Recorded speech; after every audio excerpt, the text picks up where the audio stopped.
প্রথমত আমি বলবো শাহবাগ থেকে হচ্ছে ক্যাম্পাসের নির্যাতনের এই পর্যায়ের ভয়াবহতা তৈরি হয়েছে।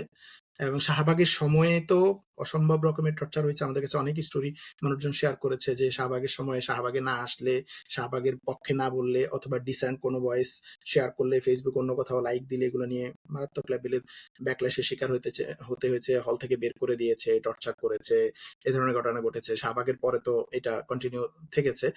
আর 14তে যখন গভর্নমেন্ট ফেসিবাদী স্টাইলে ক্ষমতা কন্টিনিউ করতে থাকলো জনগণের ম্যান্ডেট ছাড়া, তখন এটা আরো চূড়ান্ত মাত্রা পেয়েছে।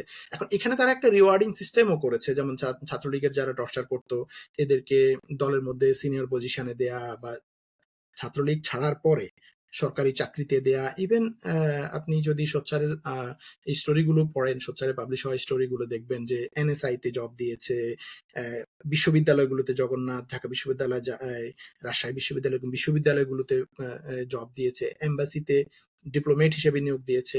সরকারের হাতে যা যা পাওয়ার ছিল এদেরকে সেই সব জায়গায় জায়গায় রিওয়ার্ডেড করছে, যেটা একটা সাইকেল তৈরি করছে যে ও ফাইন, আমি যদি ছাত্রলীগের হয়ে টর্চার করতে পারি, যে যত বেশি টর্চারার সরকারের কাছে সেই তত বেশি গুরুত্বপূর্ণ, কারণ সরকারকে টিকে রাখতেছে সে, তাকে হচ্ছে সরকার পরবর্তীতে চাকরি বাকরি সুযোগ সুবিধা দিয়ে, ইভেন উচ্চশিক্ষার জন্য পিএম ফেলোশিপ বা এই ধরনের সুযোগ সুবিধা দিয়েও অনেককে রিওয়ার্ডেড করেছে।